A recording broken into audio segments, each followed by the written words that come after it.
Rashad, why you Anyway, didn't hit me up? What's up, Rashad? Hey, Rashad. What's up, Rashad? Thank you, Rashad. brother, I love you, brother. Trump lit. What's up, Rashad? Yeah. What it do, boy? Hey, Rashad.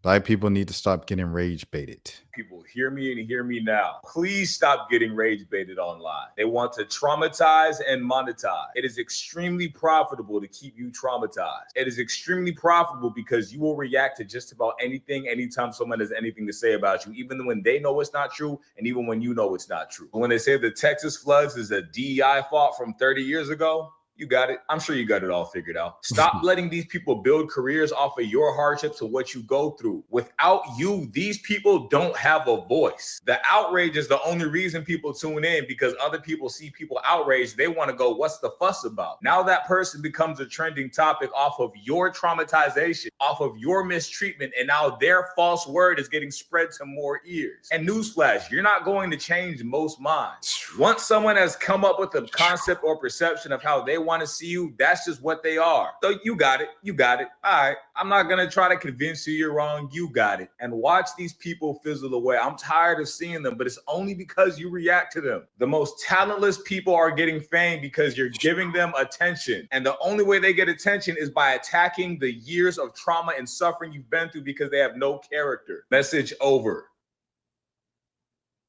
I ain't gonna lie, that boy was spitting hot fire. Oh my gosh. That's 1:15 of just straight facts. Goodness gracious. That boy was cooking. Preach. You know, someone I don't be listening to what this man is saying. I just really like his face, but he's spitting though. Was Han and Nate, Big Nate in the building. I've been saying this for like the past 5 years, but they say I sound like a pandering man. What is this conversation this evening? So we just started off with Lizzo speaking about thin presenting bodies and big presenting bodies, also formerly and traditionally known as skinny versus fat people. And she said the way to help fat people or whatever is to stop criticizing them if you're skinny. And I said, she's right. It's like if you're trying to convert someone to Zero is in the building. Zero's in the building. Nate is in the building. We got New York in the building. We got the DMV. You got the DMC. We got the DMV in the building tonight. What's happening? But yeah. I was saying it's pretty much like if you are trying to get people to kind of convert to Christianity and you want people to see the light of day, the best way to do that might not be just saying you're going to hell, you're going to hell, you're going to hell.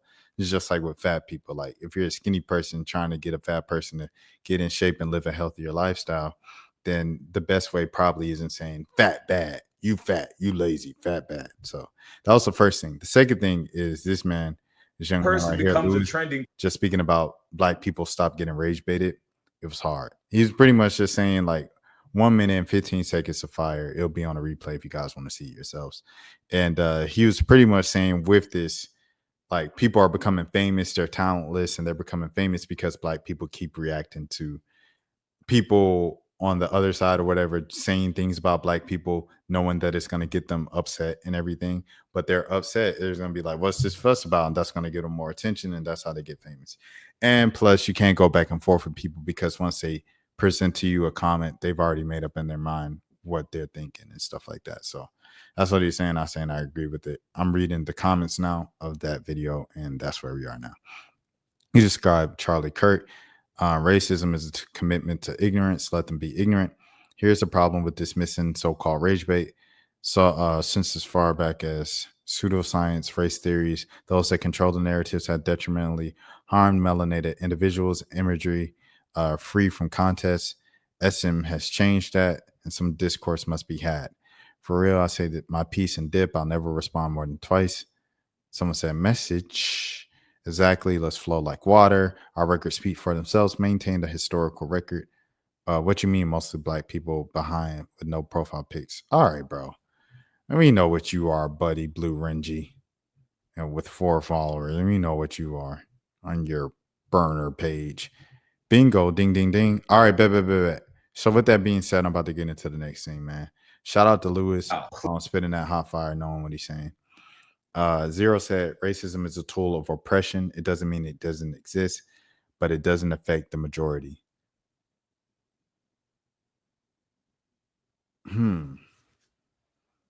Like what you so you saying like Zero, I think what you're saying here is, correct me if I'm wrong, but you're saying black people can't be racist. Correct. Is that what you're saying? Because you said it doesn't affect the majority. And I'm like, oh, is he talking about white people? Like he's saying racism doesn't affect white people? Because when I first read that, I was like, he said no? Uh-oh. Uh-oh. Let's see what Zero has to say. Yeah, Nate is thinking the same thing. He's like, what do you mean? What does he mean by that? Let's see what Zero has to say. This might be a very, very interesting take. Yes, Lizzo, call me Lizzie. I've been fat and I've been skinny. Lady still ain't messing with me. But that mixtape, everybody was going crazy on Lizzo in the meantime as we wait for Zero's response. People were very tough on it, but it was a fun mixtape. It was like Lizzo was obviously just having fun there. And the Win Whammy freestyle that started it all, it going viral, I was like, I don't know. It's hard. It's still hard to me. Shout out to Liz. I liked her remix better than Sexy Red's, the official remix. Win Whammy. Go get a bag. Should I wait for Zero? I don't know if I should wait for Zero too much longer. Go on to the next thing. I don't want to go to the okay, here he goes. My perspective of being a black man is I don't deal with racism and little offenses being so big to me, so I don't bother to. But in places like Georgia, it might be different. Okay, so he's saying he doesn't deal with it that much in New York, but he said if I was like from the South, it might be different. Yeah, I've definitely dealt with racism, like deal. Growing up in the South and working in the South, like as a young adult working in the South, and then growing up in the South just as a kid and as a teenager for sure. Like I was pulled over like probably 5 to 6 times from the time of 17 when I first got my license to like 20. 5, 6, it's crazy. It was crazy, bro. Like I was just pulled over all the time. I was pulled over on prom night. He's like, because I ain't gonna lie, I was out late. But yeah, since we were still in our like prom stuff, he was like, "Oh, you guys have fun, y'all be safe, this and that." One time we told this story on the 1 a.m. pod before, but I was with Mo. We was coming back from a concert. It was about 4 or 5 of us in the car. We all in college at the time, and like we drive back because we carpool from Mo's crib. So we drive back to Mo's crib, and we sitting in the front about to go to our cars, but we all catching up, just talking. It's the first day of free agency. This was the year that Dwight Howard signed with the Hawks, and Al Horford was going to the Boston Celtics. So we talking about free agency. We're talking about the concert. We're just talking about life, catching up. And Cobb County Police, no, it's Marietta Police Department, drives behind us slowly and goes around the cul-de-sac and comes back around. And then does it again, and then does it again. Then the third time, he just knocks on the window, rolls the window. Hey, y'all good? What y'all doing? We just came back from a concert. We just talking before we go back to our cars. Okay, all right. Well, I'm not gonna lie. I smell some marijuana in here. He's like, yeah, we came back from a concert. A lot of people are smoking weed. I got some weed in here. If y'all say y'all smoke, y'all can't get in trouble. So someone was like, yeah, we smoked earlier and stuff like that. He said, is there any weed in here right now? He said, yeah, I ain't gonna lie. In the compartment, it's like a little thing. I don't smoke, just for the record. Let the record show I don't smoke, I don't drink. So, we like, so what we need to do? As we ask this, Buddy backs up and he puts his hand on his waist, on his weapon, and he's looking, he's like, whoa, don't move, nobody move. It's 5 of you and only 1 of me. And he's saying it like we 5 monsters. We are 5 college students, bro. We in the suburbs. This is Marietta. I'm like, bro, this is crazy. So then he calls in for backup. Backup comes, and then they have us like, oh, everybody get out of the car. We had to get out the car. We had to sit on the hill. And then, man, they went through the car. He told them exactly where the weed was. It's about this much weed. But he said it just because, to comply with the law. So he finds it in a little bag, and then he pours it out into the street, and then he stumps on it and twists his foot. He said, just because it's that much weed or whatever, I ain't gonna arrest y'all over that much weed. That's what he said. And then everybody was like, yeah, he don't smoke. He don't smoke. They was pointing at me. He don't smoke. He don't smoke. He said, hey, bro, like, I'm gonna tell you something. Watch the company you keep, because you could have got arrested because someone had the weed in the car and all y'all was in the car. All y'all would have went to jail. So watch the company you keep. This and that. But it was crazy because like before help came over, Buddy came. He stopped. He stepped back when we was just asking, what is the problem? Like, what's going on? Like, why we gotta woo woo? SSB was handing. And he steps back and puts his hand on his weapon and says, whoa, whoa, whoa. It's 5 of you, only one of me. Like, we're 5 monsters. Like, he dehumanized us, bro. It was crazy. It was crazy. Like, and I have plenty more stories like that. Like, I got in trouble in high school to where like a cop was actually advocating for me against a Karen in the community. I was facing time, like real time, and I would have been spending time instead of spending my freshman year of college, and my whole life and career trajectory would have been totally different.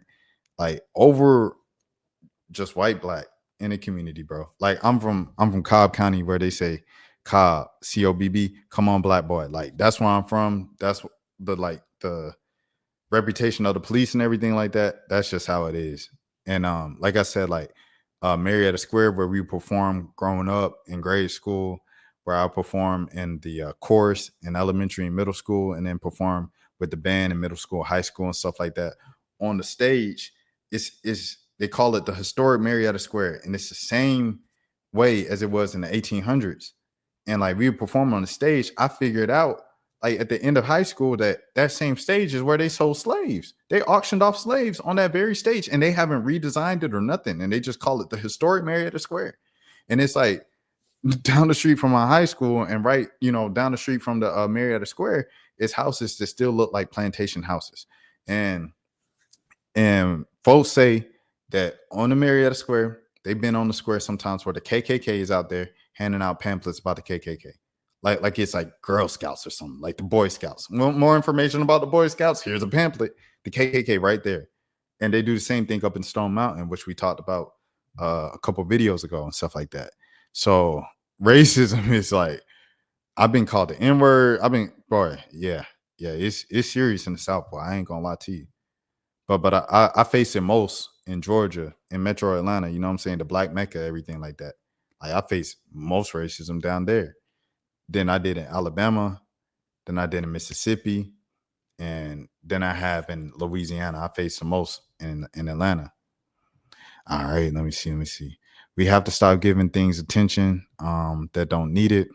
Yeah, that's why I didn't bring up the whole thing with the former Heisman winner, talking about the the cover athlete of NBA 2K 2.26 and everything like that. I ain't giving no, because at that point it's like, bro, that's what you want, bro.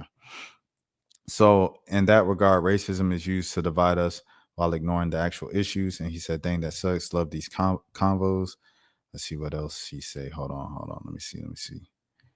Some of those cops are just too jumpy, 100%. And then SSB came in, and he said, "Well, at least that last part was respectful, but his reaction was a little bit extra, 100%." Nate said, there are some cops that overuse their power, but at the same time, not all cops are bad. See, that's the thing about not all cops are bad.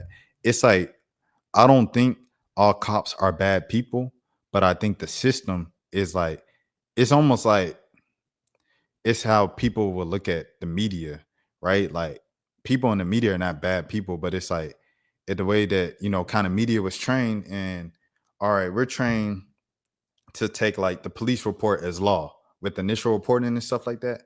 We're trained to, okay, police report, and to cover yourself legally, just say according to the police report in each graph, according to the police report, according to the police. And that's how you cover yourself legally from getting sued and everything like that. But as we've seen from certain things, like Ahmaud Arbery, I believe, was one example of, it was reported, police report put one thing of what happened versus what actually happened. And so the community and witnesses came out months later and said, this is what happened to Ahmaud Arbery. it raises up this national thing and it becomes a national issue, become protests, and people are privy to the actual truth versus the initial police report that the media was fed. And the media just did a little blurb in a local paper and then it goes away the next day. So it's like, it's not that the media is bad. It's just the training of the media of like, yo, police report, take it as, kind of God's word. Do this, do that, do that, do that, do that. So it's like same thing with cops. Cops might not be bad people at heart, but it's like if the training is, yo, if someone reaches for something, you need to be on alert. You need to call for backup if it's more than one. You know what I'm saying? Like, that's just crazy, bro. Like, that's what so no, not all cops are bad people, but the system is bad and the training is bad. And that's why, like, I was so against Cop City and everything like that, because it's like, that's not the issue. The issue isn't more training. The issue isn't more this and that. The more issue is we need more cops. The issue is, bro, we need different divisions so cops don't have to be superheroes, because cops can't be superheroes. They're just humans. Cops can focus on one thing, which is crime. These people over here can focus on this. These people can focus on mental health people. You know what I'm saying? So cops don't have to be mental health advocates and experts, and cops don't have to be the people feeding the homeless, and cops don't have to play basketball with the kids to build up trust in the community, and cops don't have to read books to the kids in the schools to build. Like, that's too much for a dang one person to do. So that's all I'm saying, bro. Let me see what folks are saying. Sub SSB, that's what Zero is saying. SSB said, yeah, I agree with the title. People need to stop getting rage baited. Granted, I don't know the context of the video. And then he said, yo, what's up, Zero? Zero said, my ex-wife had me locked up over false accusations. So you already know she was black. Oh, but he said she was black. I never had many white friends, nor do I hang out with my white people much. Nate said SSB was handing. Let me see. I'm scrolling down, still catching up. Y'all give me a second. Y'all be patient with me. Yo, Nate. Zero said, I agree. Nate said, that's true. Let me see what Zero say. And then the media enforces stereotypes and racism. 100%. The media is very, very, very, very serious. That's why I take my job so seriously, bro. I take my job very seriously, dog, because words matter. And like, y'all seen it with just like cell phone video of like Eric Garner and everything like that. Like, a cop video might show this cop body cam, but a pedestrian's video might show the full picture. Angles and stuff and words, the way that we say things about people, bro, matter so much, dog. It's also the media's responsibility to ensure that we have all the facts. But we take something at full before we take something at full face. The issue starts with the policy, etc. He said, but the same can be said for civilians. He said it's really not. So yeah. But yeah, okay. All right, cool. So I guess we will kind of leave it at that. For this time around. This won't be the last time this topic comes up, as you guys know, and stuff like that. But yeah. I was glad I was able to at least share part of my story so you guys have a little more context. Because people are like, oh, Rashad, you do this, you do that. It's like, if you knew my story, if you knew where I was coming from, you might understand a little more that it's not just coming out of thin air. Rashad, why you anyway. didn't hit me up? What's up, Rashad? Hey, Rashad. What's up, Rashad? Thank you, Rashad. Brother, I love you, brother. What's up, Rashad? What it do, boy? Hey, Rashad.